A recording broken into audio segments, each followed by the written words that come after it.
Study चैन के इस YouTube channel पे आप सभी दोस्तों का स्वागत है। मैं आनंद प्रकाश आज एक नए वीडियो के साथ। ये वीडियो स्पेशली 21 क्वेश्चन इसमें होंगे और ये 21 क्वेश्चन जो स्पेशल अभी जो एसएससी एमटीएस या फिर जीडी के भी एग्ज़ाम जो आने वाले हैं उसके लिए स्पेशल होगा। चलिए इस वीडियो को शुरू करते हैं। अगर ये वीडियो अच्छी लगती है लाइक करें, शेयर करें और इस चैनल को सब्सक्राइब करें ताकि सबसे पहले नोटिफिकेशन आप लोगों को मिल सके। शुरू करते हैं आज हमारे पहले क्वेश्चन को। और हमारा पहला जो क्वेश्चन है वो है कि ब्रिटेन की पारंपरिक नव वर्ष की सम्मान सूची के लिए किसको नाइटहुड से सम्मानित किया गया। आप ध्यान रखिएगा, ये ब्रिटेन के जो महारानी है उसके सम्मान में ये नाइटहुड की उपाधि दी जाती है। और इस बार जो दिया गया ऑप्शन नंबर बी यानी लुइस हैमिल्टन को। ये लुइस हैमिल्टन जो है, ध्यान रखिएगा, ये जो है वो कार रेसर है और इनको ये पुरस्कार दिया गया। इसमें बहुत कुछ जानने के लिए है नहीं। हम लोग अगले क्वेश्चन पे चलते हैं। हमारा दूसरा क्वेश्चन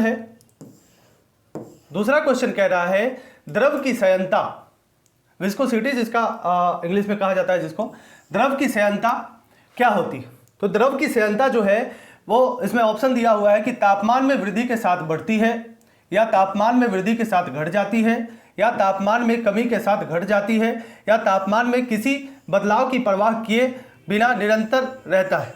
यानी ये क्वेश्चन कह रहा है कि विस्कोसिटी पर तापमान का क्या प्रभाव पड़ता है। और विस्कोसिटी पे जो तापमान का जो प्रभाव पड़ता है उसमें विस्कोसिटी में तापमान की वृद्धि के साथ इसका जो विस्कोसिटी है वो घट जाता है। इसका आंसर ये होगा। विस्कोसिटी यानी संयंता, और संयंता का जो एसआई मात्रक होता है वो पॉइजी होता है। ये ध्यान रखिएगा। ये क्वेश्चन पूछता भी है कि विस्कोसिटी यानी संयंता की खोज किसने की थी। तो इसका जो मात्रक तैयार किया था वो पॉइजी नामक वैज्ञानिक ने तैयार किया था और इसी के नाम पे इसका मात्रक रखा गया। चलिए तीसरे क्वेश्चन पे चलते हैं। और हमारा तीसरा क्वेश्चन कह रहा है कि पुस्तक from a father to daughter, पुस्तक का नाम है letters from a father to daughter. यह पुस्तक किसकी रचना है। तो ये पुस्तक वैसे भी ध्यान रखिएगा कि जनरल कंपटीशन में जब इंग्लिश के बुक का नाम आता है और इंग्लिश के बुक का जब नाम आता है तो अगर ध्यान ना रहे इस राइटर का नाम तो आप जवाहरलाल नेहरू लगा करके आ सकते हैं, क्योंकि इंग्लिश में जितने भी पुस्तक लिखे वो जवाहरलाल नेहरू के द्वारा ही लिखा गया था। तो मैक्सिमम बुक में जब क्वेश्चन पूछे जाते हैं तो जवाहरलाल नेहरू ही आंसर होता है। तो ये ध्यान रखिएगा, इसका ऑप्शन सी होगा, जवाहरलाल नेहरू। महात्मा गांधी की एक पुस्तक थी जिसको नहीं भूलिएगा, माई एक्सपेरिमेंट विद ट्रूथ। ये सवाल पूछे जाते हैं कि महात्मा गांधी की आत्मकथा किस नाम से प्रचलित हुई। तो वो था माई एक्सपेरिमेंट विद ट्रूथ, सत्य के साथ हमारे प्रयोग। ये गांधी जी के पुस्तक का नाम था। चलिए तीसरे क्वेश्चन पे चलते हैं, यानी अपने चौथे क्वेश्चन पे। और चौथा क्वेश्चन हमारा कह रहा है कि निम्नलिखित में से किस समस्थानिक का उपयोग परमाणु ऊर्जा के संयंत्रों में को विद्युत उत्पन्न करने के लिए किया जाता है। ध्यान रखिएगा, परमाणु ऊर्जा में जो विद्युत उत्पादन के लिए जो समस्थानिक का उपयोग किया जाता है वो होता है यूरेनियम 235। यूरेनियम इसके जो है वो ईंधन के रूप में प्रयोग किए जाते हैं। तो ये ध्यान रखें। इसके अलावा ये आयोडीन 131 जो है वो जो कैंसर होता है इसमें इसका इलाज किया जाता है। तो ये सब पॉइंट आपको ध्यान रखने होंगे। आयोडीन 131 जो गला वाला कैंसर जो होता है उसमें इसका प्रयोग किया जाता है, इलाज किया जाता है। चलिए आगे बात करेंगे। हमारा अगला सवाल होगा यानी पांचवा सवाल। और पांचवा सवाल हमारा कह रहा है निम्नलिखित में से कौन सा मवेशी रिंडरपेस्ट बीमारी से प्रभावित हो सकता है। तो ये मवेशी जो है रिंडरपेस्ट जो बीमारी है वो भेड़, बकरी और सुअर, ये तीनों एक ही समुदाय से आते हैं और तीनों जो है यानी ये सभी इसके आंसर होंगे। और रिंडरपेस्ट नामक बीमारी से ये सभी मवेशी प्रभावित होंगे, ये ध्यान रखिएगा।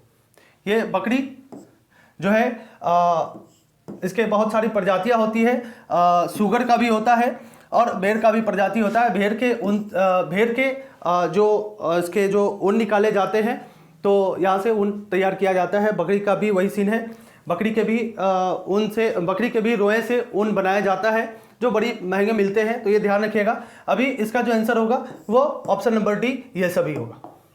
चलिए आगे बात करेंगे। अगला सवाल है कि पुस्तक a century is not enough. ये a century is not enough जो पुस्तक है वो अभी जो वर्तमान में बीसीसीआई के अध्यक्ष है सौरभ गांगुली, उनका पुस्तक है। ये ध्यान रखिएगा, सौरभ गांगुली अभी वर्तमान में बीसीसीआई के अध्यक्ष है, इसीलिए इनकी पुस्तक चर्चा में रही, ऑप्शन नंबर बी, जिसका नाम है a century is not enough. अभी हाल में जो एग्जाम हुए थे पिछले बिहार में कुछ एसआई वगैरह के, उसमें ये सवाल पूछे गए थे। इसके अलावा सचिन तेंदुलकर की पुस्तक प्लेइंग इज माई वे करके इनके पुस्तक का नाम है। वीवीएस लक्ष्मण और राहुल द्रविड़, जिसको वाल भी कहा जाता है, द वाल के नाम से जाना जाता है राहुल द्रविड़ को। तो ये सारे चीज़ आपको ध्यान रखने होंगे, ध्यान रखिएगा। चलिए आगे बात करेंगे। हमारा छठा सवाल के बाद सातवां सवाल, और सातवां सवाल कह रहा है कि निम्नलिखित में से कौन सी जोड़ी सही ढंग से नहीं खाती। सही ढंग से मेल नहीं खाती है। क्वेश्चन कह रहा है कि कौन सी जोड़ी सही ढंग से मेल नहीं खाती है, और सही ढंग से मेल जो नहीं खाने वाली है, पहला जो है वो मुस्कान किरार जो आर्चरी से संबंधित है। आर्चरी जो होता है वो तीरंदाजी होता है, ये ध्यान रखिएगा, तीरंदाजी। और तीरंदाजी के लिए जो एक प्रसिद्ध खिलाड़ी है अपने यहाँ वो दीपिका कुमारी, ये ध्यान रखिएगा, आर्चरी से संबंधित है। आर्चर है मुस्कान किरार, ये सही है। दूसरा गिरधारी लाल यादव जो नाविक है, और तीसरा ओमकार सिंह जो निशानेबाज हैं, और चौथा जो है हमारा जो आंसर होगा ये हॉकी। ये अब्बास अली जो है वो हॉकी से संबंधित नहीं है, हॉकी के खिलाड़ी नहीं। लेकिन यहाँ ध्यान रखिएगा, ये नाविक जो है यानी नाव रेसिंग के लिए, नाव रेसिंग को कहा जाता है इंग्लिश में याचिंग, और याचिंग के लिए संबंधित जो है एक कप दिया जाता है, एक खेल होता है, उस कप का नाम होता है वेलिंगटन ट्रॉफी। ध्यान रखिएगा, ये यहां से सवाल पूछे जाते हैं कि वेलिंगटन ट्रॉफी का संबंध किस खेल से है, तो वो याचिंग या फिर नौका रेस से है, नौका दौड़ से। चलिए हम लोग बात करते हैं अगले यानी 8वें क्वेश्चन की, और 8वां क्वेश्चन कह रहा है कि नॉर्मल बोडोलॉग को किस क्षेत्र में नोबेल का पुरस्कार दिया गया। यहाँ बड़ा कन्फ्यूजन की स्थिति बनेगी आपको कि नॉर्मल बोडोलॉग जो संबंधित है, नोबेल पुरस्कार जो दिया गया नॉर्मल बोडोलॉग को, ये बोडोलॉग तो संबंधित थे। वैसे तो ये इनका जो प्रचलित हुआ, नाम जो प्रचलित हुआ वो एक हरित क्रांति आई, हरित क्रांति यानी ग्रीन रेवोल्यूशन, इसके लिए यह प्रचलित हुई। और भारत में यानी वैश्विक स्तर पे इस नॉर्मल बोडोलॉग ने हरित क्रांति को लाया। ये मैक्सिको मूल के अमेरिकी नागरिक थे और इन्होंने हरित क्रांति की शुरुआत की। लेकिन भारतीय मूल में जब ये आया, यानी हरित क्रांति जब भारत में आई, हरित क्रांति जब भारत में आया तो इस भारत में लाने का श्रेय जाता है एमएस स्वामीनाथन को। ये एमएस स्वामीनाथन जो थे वो अर्थशास्त्री थे। लेकिन यहाँ पे क्वेश्चन पूछ रहा है कि नॉर्मल बोडोलॉग को किस क्षेत्र में दिया गया नोबेल पुरस्कार, तो नॉर्मल बोडोलॉग को जो पुरस्कार दिया गया वो शांति के क्षेत्र में दिया गया, ये ध्यान रखिएगा। शांति के क्षेत्र में इनको नोबेल पुरस्कार दिया गया। कभी जब चर्चा होगी नोबेल पुरस्कार की तो उसमें हम लोग देखेंगे कि किन लोगों को, किन व्यक्तियों को कब और कैसे, किस तरीके से नोबेल पुरस्कार दिया गया। अभी ध्यान रखिएगा कि शांति के क्षेत्र में इनको नोबेल का पुरस्कार दिया गया, नॉर्मल बोडोलॉग को। अभी ध्यान रखिएगा 2020 में 2020 में शांति का नोबेल पुरस्कार यानी पीस का जो नोबेल पुरस्कार दिया गया वो FAO को दिया गया, फूड वाला जो संस्था है उसको दिया गया 2020 में। ये ध्यान रखिएगा, अभी हाल ही में ये BPSC बिहार SSC वाले एग्जाम में पूछा गया था, तो ये ध्यान रखिएगा FAO को, फाओ को, जिसका मुख्यालय रोम इटली में है, उसको दिया गया नोबेल का शांति पुरस्कार। चलिए आगे बात करेंगे हम लोग 9वें सवाल की, और 9वां सवाल हमारा है निम्नलिखित में से कौन सा भारत का सबसे पुराना बांध है। तो सबसे पुराना बांध जो है वो कल्लन नई बांध है, ये ध्यान रखिएगा, सबसे पुराना बांध अगर पूछेगा तो कल्लन नई बांध है। इस वीडियो के जो क्वेश्चन है और आंसर का फुल डिस्कशन जो है वो डिस्क्रिप्टिव मोड में आपको यूट्यूब के नीचे जो लिंक दिया जाएगा वीडियो के नीचे, उस पर आपको इसके पूरे डिस्क्रिप्टिव PDF मिल जाएंगे, तो ले लीजिएगा, आप लोग डाउनलोड कर सकते हैं उसको। वैसे जो भी हमारे संस्था से जुड़े हुए छात्र हैं उनको व्हाट्सएप के माध्यम से आप, मेरा नंबर है, इसमें जो नंबर है उस पर आप कॉल करके या फिर व्हाट्सएप करके इसका पूरा PDF ले सकते हैं।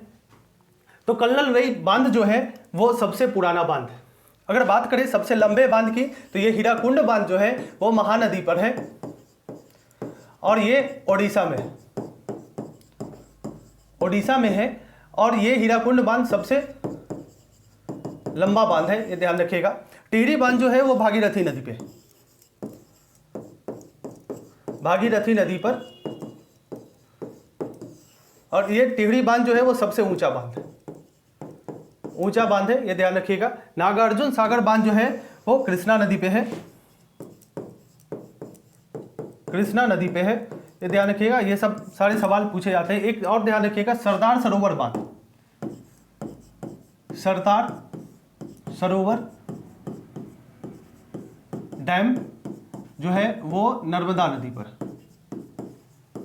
ये ध्यान रखिएगा। यहाँ से सवाल पूछे जाते हैं, बिहार पुलिस में भी सवाल आए थे यहाँ से, तो ये ध्यान रखिएगा। चलिए आगे बात करते हैं। हमारा अगला 10वां सवाल, 10वां सवाल हमारा कह रहा है कि इनमें से कौन सा ऐसा एशियाई देश है जिससे कर्क रेखा नहीं गुजरती,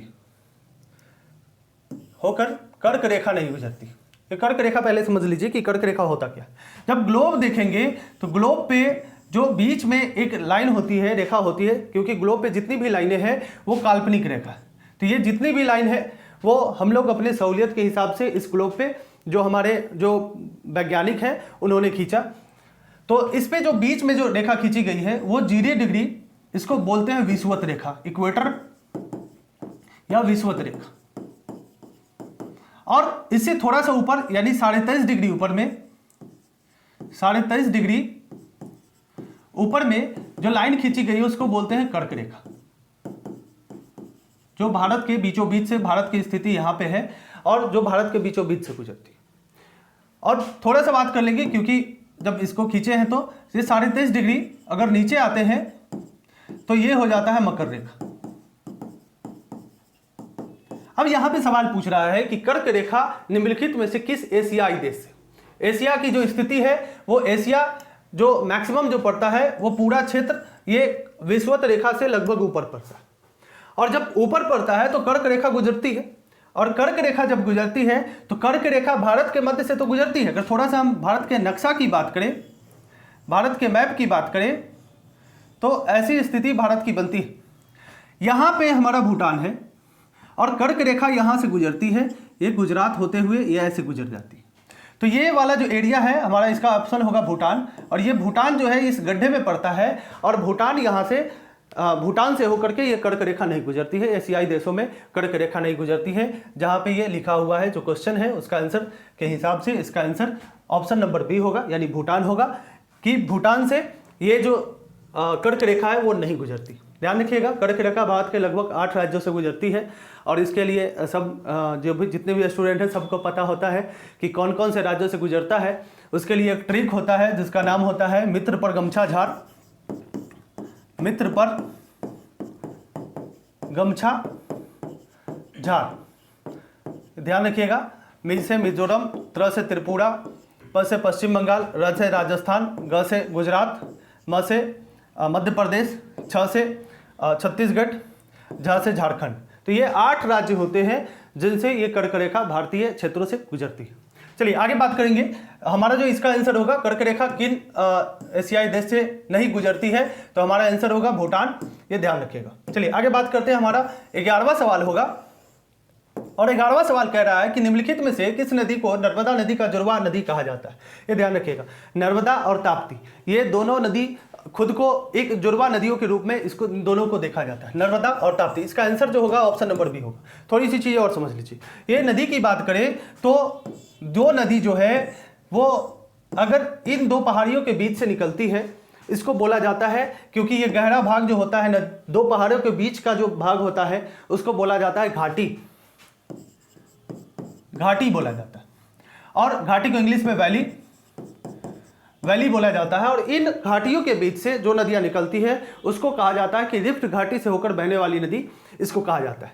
तो यहां से दो नदियां बहती है मुख्यतः, एक बहती है यही नर्मदा, नर्मदा, और दूसरी बहती है ताप्ती। क्वेश्चन पूछता भी कि रिफ्ट घाटी से होकर बहने वाली इनमें से कौन सी दो प्रमुख नदियां हैं, तो ये यही दो नदियां हैं, एक नर्मदा और दूसरा ताप्ती। तो ध्यान रखिएगा, यहां से सवाल बनते हैं और इस सवाल का आंसर होगा ताप्ती नदी। ठीक है, चलिए आगे बात करेंगे। ये गोदावरी नदी का थोड़ा सा बात कर ले। ये गोदावरी नदी जो है इसको दक्षिण गंगा या दक्षिण भारत गंगा कहा जाता है। दक्षिण भारत का गंगा का अगर बात करें तो दक्षिण भारत का या फिर दक्षिण गंगा इसको कहा जाता है, दक्षिण गंगा, गंगा कहा जाता है। क्योंकि ये जो हमारा जो एरिया होता है, ये वाला जो एरिया, क्योंकि दक्षिण भारत इसको कहा जाता है, दक्षिण भारत यानी प्रायद्वीपीय भारत को दक्षिण भारत कहा जाता है। और प्रायद्वीपीय भारत की सबसे लंबी नदी जो है वो गोदावरी है। गोदावरी को दक्षिण गंगा या वृद्ध गंगा के नाम से जाना जाता है। ध्यान रखिएगा। और भी बहुत सारे सवाल यहाँ पे बनते हैं, जब नदी वाला चैप्टर हम लोग देखेंगे तो उस पर जिक्र करेंगे। आगे बढ़ते हैं, हमारा 12वां सवाल होगा। और 12वां सवाल हमारा कह रहा है कि महात्मा गांधी ने किस वर्ष अंग्रेजों द्वारा पारित रॉलेट एक्ट के खिलाफ सत्याग्रह का आह्वान किया था। ध्यान रखिएगा, ये सत्याग्रह जो था, ये सबसे पहले सत्याग्रह का प्रयोग गांधी जी ने 1917 में किया था और चंपारण सत्याग्रह हुआ था। लेकिन इस सत्याग्रह, चंपारण सत्याग्रह की सफलता के बाद ये अंग्रेज ने एक एक्ट पारित किया, जिस एक्ट का नाम था रॉलेट एक्ट। और रॉलेट एक्ट जो पारित किया वो 1919 में पारित किया। ये 1919 में जब आया तो इसको एक कानून के नाम से जाना गया, जिसको कहा जाता है न अपील, न वकील और न दलील। यानी इसमें पुलिस को ऐसे रूल दिए गए, ऐसे कैपेसिटी पावर दिए गए जो किसी भी व्यक्ति को संदेह के आधार पर गिरफ्तार कर सकता था। इसी कड़ी में जब ये रॉलेट एक्ट पारित हुआ तो रॉलेट एक्ट पारित होने के खिलाफ में गांधी जी ने सत्याग्रह का आह्वान किया था, और वो किया था 1919 में। जब सत्याग्रह का आह्वान हुआ 13 अप्रैल 1919 को, जब जालियांवाला बाग जो किसी जल्ली नामक व्यक्ति का था, इसमें लोग उपस्थित हुए, हजारों की संख्या में भीड़ उपस्थित हुई। और जब भीड़ उपस्थित हुई तो सम्मेलन चल रहा था। वहां पे जनरल डायर पुलिस कप्तान था, जो आया और अंधाधुंध फायरिंग कराई। लगभग 1000 लोग मारे गए उसमें। तो ध्यान रखिएगा, इस क्वेश्चन का जो आंसर होगा वो 1919 होगा। और इस जब लगभग 1000 लोग मारे गए, जांच समिति बैठी और एक आयोग बना, जिस आयोग का नाम था हंटर आयोग। इस आयोग ने जांच किया और उसने अपनी रिपोर्ट दी।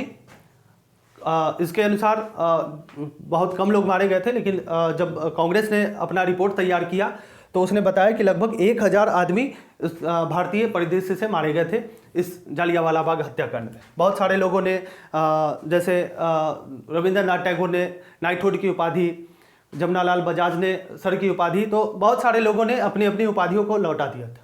चलिए हम लोग बात करेंगे इससे आगे। और ये 1905 को ध्यान रखिएगा। 1905 में क्या हुआ कि 1905 में लॉर्ड कर्जन ने क्या किया, तो बंगाल का विभाजन कर दिया। बंगाल का विभाजन कर दिया, ये ध्यान रखिएगा। बंगाल का विभाजन कर दिया और उसके बाद स्वदेशी आंदोलन शुरू हुए। बहुत सारी चीज़ें हुई, जब इतिहास पढ़ेंगे तो हम लोग आराम से इसको देखेंगे। अभी ध्यान रखिए कि बंगाल का विभाजन हुआ और इस बंगाल के विभाजन को फिर रद्द कर दिया गया 1911 में। इस बंगाल के विभाजन को 1911 में रद्द कर दिया गया और बंगाल से अलग एक नए राज्यों का गठन भी किया गया। इसी कड़ी में दिल्ली सारी व्यवस्था को हस्तांतरित किया गया। हम लोग पढ़ेंगे इसको हिस्ट्री में। चलिए आगे बात करेंगे। हम लोगों का 13वां सवाल होगा। 13वां सवाल कह रहा है कि 1907 में कांग्रेस का वार्षिक सत्र अधिवेशन कहाँ आयोजित किया गया। ध्यान रखिएगा, 1907 में एक समस्याएं उत्पन्न हो गई थी। दो विचारधाराओं में कांग्रेस बट गई थी, क्योंकि विचारधारा पहले से ही दो थी, एक था गरम दल और दूसरा था नरम दल।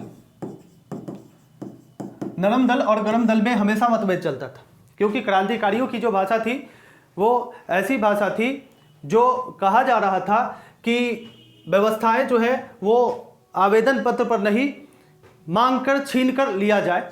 तो नरम दल और गरम दल में हमेशा विवाद रहता था। और ये 1907 में जो अधिवेशन हुआ कांग्रेस का वो सूरत में हुआ, और इसको सूरत विभाजन भी कहा जाता है। सूरत विभाजन कहा जाता है। नरम दल और गरम दल में फूट पड़ गई और ये अलग हो गया, ये 1907 में अलग हो गया, ठीक है। और ये फिर से ये नरम दल और गरम दल जब मिला तो वो था 1916 का अधिवेशन, कांग्रेस का अधिवेशन। इसमें गरम दल, नरम दल और मुस्लिम लीग तीनों मिल गए थे। इसमें महत्वपूर्ण रोल एनी बेसेंट ने निभाया था। चलिए आगे बात करेंगे, जब ये सवालें आएंगी तब फिर देखेंगे। ये त्रिपुरी को ध्यान रखिएगा। त्रिपुरी में सुभाष चंद्र बोस इसके त्रिपुरी में अध्यक्ष बने थे। पढ़ेंगे आगे फिर 1939 में। चलिए आगे हमारा अगला सवाल यानी 14वां सवाल, और 14वां सवाल कह रहा है कि 1928 में बारदोली सत्याग्रह अंततः किसके नेतृत्व में किया गया। ध्यान रखिएगा, बारदोली जो है वो गुजरात में है, और ये सत्याग्रह जो था वे वहाँ की महिलाओं के द्वारा किया गया था। और इस सत्याग्रह का जो अध्यक्ष यानी ये किसके नेतृत्व में हुआ था, तो ये वल्लभ भाई पटेल के नेतृत्व में हुआ था। इन्हें देश के एकीकरण के लिए जाना जाता है। देश में लगभग 600 देशी रियासतों में से मैक्सिमम को भारतीय परिदृश्य में मिलाने का श्रेय इसी वल्लभ भाई पटेल और बीपी मेनन को जाता है। आप ध्यान रखिए, इस सवाल का जो 1928 में हुआ था ये, और इस 1928 में बारदोली सत्याग्रह जो हुआ था ये वल्लभ भाई पटेल के नेतृत्व में हुआ था। और जब ये सफल हो गया था तो इसी में बारदोली की महिलाओं ने वल्लभ भाई पटेल को सरदार की उपाधि दी थी। सरदार की उपाधि दी थी, ये ध्यान रखिएगा, यहाँ से ये सवाल आते हैं, ठीक है। चलिए आगे बात करेंगे। अगला सवाल हमारा 15वां सवाल, और 15वां सवाल कह रहा है संसद से कितने दिनों की अनुपस्थिति के बाद सांसद को अयोग्य घोषित कर दिया जाता है। ये ध्यान रखिएगा। इसमें जो कह रहा है, सवाल कह रहा है कि कोई भी संसद सदस्य बिना किसी अनुमति के, बिना किसी जानकारी के अगर सदन की कार्रवाई से 60 दिनों तक, ये 60 दिनों तक अगर बाहर रहता है तो उसकी सदस्यता, संसद की सदस्यता समाप्त कर दी जाती है, और इसका निर्णय लोकसभा का अध्यक्ष और संसद की कार्रवाई के द्वारा लिया जाता है, ठीक है। तो कितने दिनों तक, तो ये 60 दिन इसका आंसर होगा, ये ध्यान रखिएगा, ठीक है। बाकी चीज़ें इसमें कुछ जानने के लिए है नहीं। आगे चलते हैं। अगला सवाल हमारा कह रहा है 16वां सवाल कि भारत के संविधान के किस भाग में हमें नागरिकता के संबंधित प्रावधान किए गए। ध्यान रखिएगा, अभी नागरिकता पे बहुत सारे विवाद अभी चले थे। ये 1955 में सबसे पहले भारतीय नागरिकता का जिक्र किया गया था, और 1955 के बाद इसमें लगातार संशोधन हुए, और लास्ट टाइम जब हुआ वो 2019 में हुआ।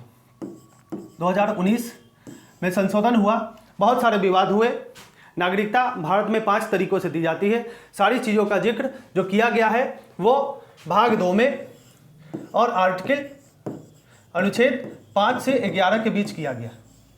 भारतीय नागरिकता 5 तरीकों से दी जाती है, और इसकी समाप्ति 3 तरीकों से की जाती है। जब हम लोग चैप्टर पढ़ेंगे उसको देखेंगे। अभी इतना ध्यान रखिए कि भाग 2 में आर्टिकल 5 से 11 के बीच जो है वो नागरिकता का वर्णन किया गया है। ये जो CAB, CAA और CAB, बाकी जितनी भी चीज़ें हैं, जितना भी विवाद हुआ था तो उसमें चर्चा करेंगे 2-4-5 मिनट का कभी। अभी इतना ध्यान रखिए, भाग 1 में जो है वो भाग 1 में जो जिक्र किया गया है वो केंद्र और राज्य से संबंधित सारे उपबंध किए गए हैं। जो भाग 1 जो है वो आर्टिकल 1 से 4 के बीच तक वर्णित, ठीक है। चलिए आगे बात करेंगे। ये 6 जो है वो राज्यों से संबंधित उपबंध है। इसमें आगे बात करेंगे भाग 8 में भी राज्य और केंद्र से संबंधित जो भी उपबंध आगे बढ़ते जाते हैं उसका जिक्र किया गया है। अभी हम लोग आगे बात करेंगे 16वें सवाल के बाद 17वें सवाल की, और 17वां सवाल हमारा कह रहा है कि संसद संविधान के तहत भारत की आधिकारिक भाषा के प्रावधान में संशोधन कर सकती है। बिल्कुल कर सकती है। ये संसद जो है भारत में, समझ लीजिए कि भारतीय संविधान जब बन के तैयार हुआ उस समय जो मुख्य मूल रूप से भाषा थी वो कुल भाषा की संख्या 14 थी। इसमें संशोधन हुए और संशोधन जो किए जाते हैं वो साधारण बहुमत से किए जाते हैं। इसके जो सदस्य होते हैं वो साधारण बहुमत से इसमें संविधान की 8वीं अनुसूची में भाषाओं को जोड़ा जाता है। वर्तमान में कुल 22 भाषा है, कुल 22 भाषा है और इन 22 भाषा को 14 के बाद जितनी भी भाषाएं जोड़ी गई वो साधारण बहुमत के साथ संशोधन हुआ और जोड़ा गया।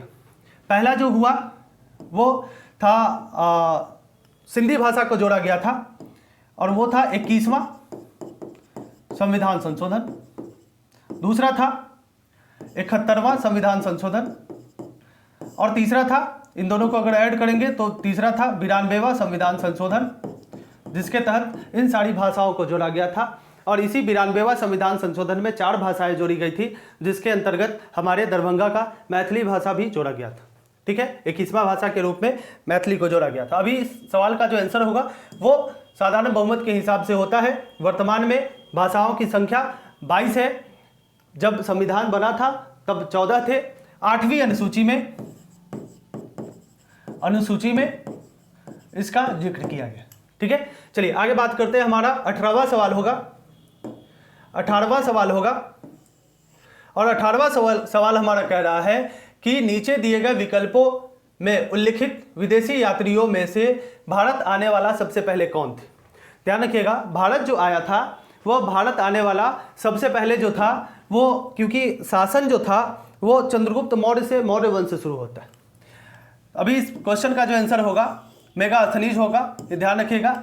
मेगास्थनीज जो था वो सेल्यूकस निकेटर का राजदूत था जो चंद्रगुप्त मौर्य के दरबार में आया था। हम लोग चर्चा करेंगे, एक विदेशी यात्रियों पे सब पे चर्चा करेंगे। ये फाहियान जो आया था वो चंद्रगुप्त विक्रमादित्य के समय में आया था, चंद्रगुप्त द्वितीय के समय में आया था। इसके अलावा एक था वेनसांग और ये भी चीनी यात्री था और ये आया था हर्ष के शासनकाल में, हर्षवर्धन के शासनकाल में। तो ये 2-3 सवाल पूछे जाते हैं। मेगास्थनीज की पुस्तक नहीं भूलिएगा, इसका पुस्तक जो है जिसका नाम है इंडिका। इंडिका में भारतीय समाज को 7 भागों में विभाजित किया गया था। तो ये सब ध्यान रखने योग्य बात है जहाँ से सवाल पूछे जाते हैं। चलिए हमारा अगला सवाल है 19वां सवाल होगा और 19वां सवाल हमारा कह रहा है कि पहले और चौथे जैन तीर्थंकर के जन्मस्थल के रूप में मान्यता प्राप्त पवित्र शहर का नाम बताइए। तो पहले और चौथे जो थे, पहले थे वो था ऋषभदेव और चौथे अजीतनाथ के बाद कोई थे, अभी इसका नाम ध्यान में नहीं आ रहा है, लेकिन पहले और चौथे के जो तीर्थंकर के जो जन्म स्थान थे उनका नाम था अयोध्या। ये ध्यान रखिएगा, अयोध्या अभी वैसे भी चर्चा में है यूपी में, क्योंकि वहाँ पे जो राम मंदिर बन रहा है तो इसके कारण वो चर्चा में, ध्यान रखिएगा। चलिए आगे बात करेंगे। हमारा 20वां सवाल होगा आज का और 20वां सवाल कह रहा है कि निम्नलिखित 4 शब्दों में से 3 एक निश्चित प्रकार से समान है और एक भिन्न है। बेजोड़ का चयन कीजिए, यानी जो जोड़ा से अलग है उसका चयन कीजिए। ठीक है, अभी इसका जो चयन होगा वो ऑप्शन ए यानी विटामिन डी, ये ध्यान रखिएगा, क्योंकि बाकी तो सब बीमारी है। रतौंधी विटामिन ए की कमी से होता है, विटामिन ए की कमी से होता है रतौंधी, नाइट ब्लाइंडनेस इसको कहा जाता है। इसके अलावा बेरी B1 की कमी से होता है, विटामिन B1 की कमी से होता है। स्कर्वी रोग विटामिन सी की कमी से होता है, विटामिन सी की कमी से होता है। ये विटामिन डी जो है ये धूप से प्राप्त होता है, सूर्य की रोशनी से प्राप्त होता है। कैल्शियम हड्डी के लिए ये बड़ा उपयोगी होता है। इसके अलावा ये मछली जो होती है उसके यकृत यानी लीवर के तेल में भी विटामिन डी पाया जाता है। तो ये ध्यान रखिएगा, इसका आंसर जो होगा वो विटामिन डी होगा। कैल्सीफेरोल इसका वैज्ञानिक नाम है। तो ये ध्यान रखिएगा। हमारा आज का ये लास्ट सवाल था। हम लोग ये वीडियो कैसी लगी बिल्कुल बताइएगा। इतने देर आप लोगों ने इस वीडियो को देखा, इसके लिए धन्यवाद। ये स्टडी चैनल के नाम से हमारा यूट्यूब चैनल है, इसको लाइक कर ले, सब्सक्राइब कर ले, ताकि वीडियो की नोटिफिकेशन जाती रहे। आप हमसे इस वीडियो के PDF इस नंबर पे व्हाट्सअप करके ले सकते हैं। तब तक के लिए धन्यवाद, गुड नाइट। मिलते हैं अगले वीडियो के साथ, अगले MTS जेडी, इसके अलावे जो भी इंपॉर्टेंट एग्जाम होते हैं उसके वीडियो के साथ। तब तक के लिए धन्यवाद। Good night.